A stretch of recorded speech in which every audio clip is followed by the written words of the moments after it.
The Wonderful Wizard of Oz by L. Frank Baum. Chapter 18. Away to the South. Dorothy wept bitterly at the passing of her hope to get home to Kansas again. But when she thought it all over, she was glad she had not gone up in a balloon. And she also felt sorry at losing Oz, and so did her companions.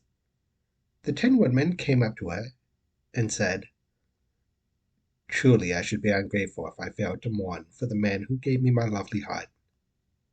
I should like to cry a little, because Oz is gone. If you will kindly wipe away my tears, so that I shall not rust." "With pleasure," she answered, and brought a towel at once. Then the Tin Woodman wept for several minutes, and she watched the tears carefully and wiped them away with the towel. When she had finished, he thanked her kindly and oiled himself thoroughly with the jeweled oil can, to guard against mishap. The Scarecrow was now the ruler of the Emerald City, and although he was not a wizard, the people were proud of him.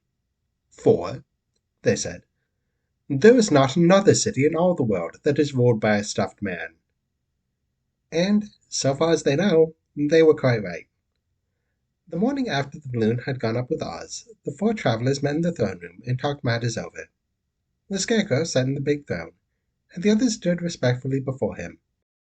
"We are not so unlucky," said the new ruler, "for this palace and the Emerald City belong to us, and we can do just as we please.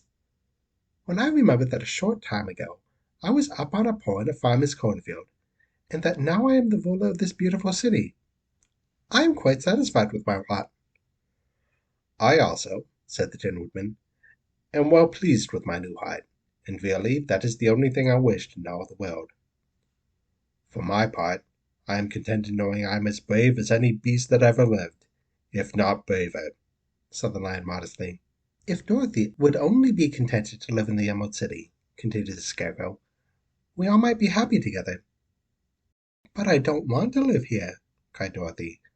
"I want to go to Kansas and live with Aunt Em and Uncle Henry." "Well, then, what can be done?" inquired the Woodman.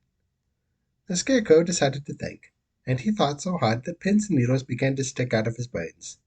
Finally he said, "Why not call the Winged Monkeys and ask them to carry you over the desert?" "I never thought of that," said Dorothy joyfully. "It's just the thing. I'll go at once for the golden cap." When she brought it to the throne room, she spoke the magic words, and soon the band of winged monkeys flew in through the open window and stood beside her. "This is the second time you have called us," said the Monkey King, bowing before the little girl. "What do you wish?" "I want you to fly with me to Kansas," said Dorothy. But the Monkey King shook his head. "That cannot be done," he said. "We belong to this country alone, and cannot leave it. There has never been a winged monkey in Kansas yet, and I suppose there never will be, for they don't belong there. We shall be glad to serve you in any way in our power, but we cannot cross the desert.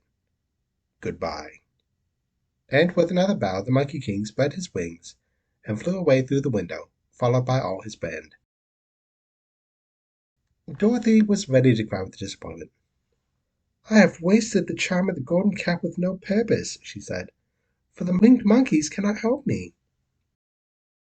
"It is certainly too bad," said the tender-hearted Woodman.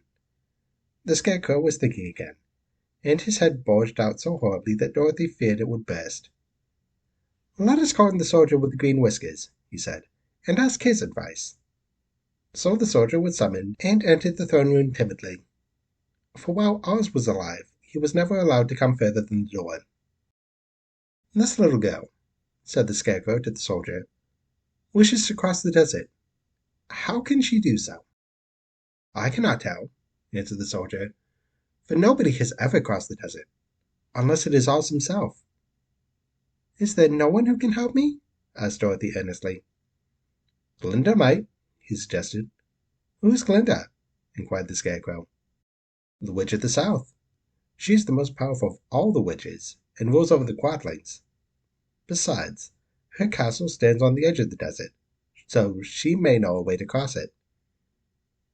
"Glinda is a good witch, isn't she?" asked the child.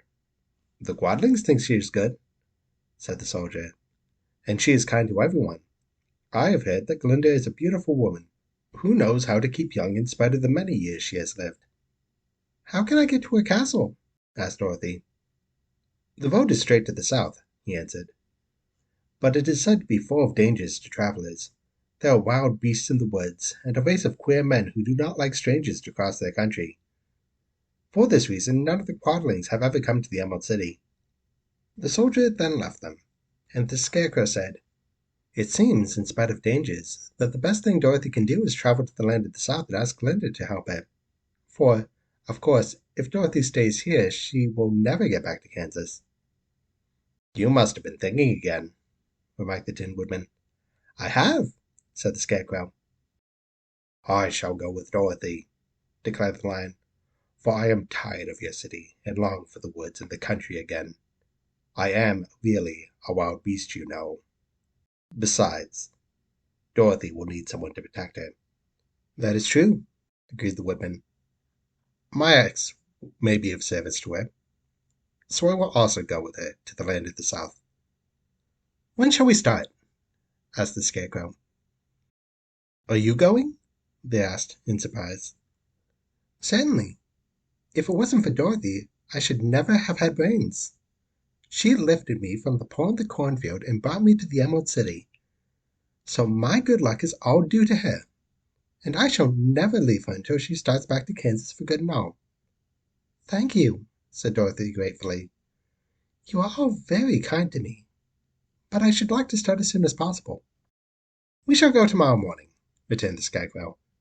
"So now let us all get ready, for it will be a long journey."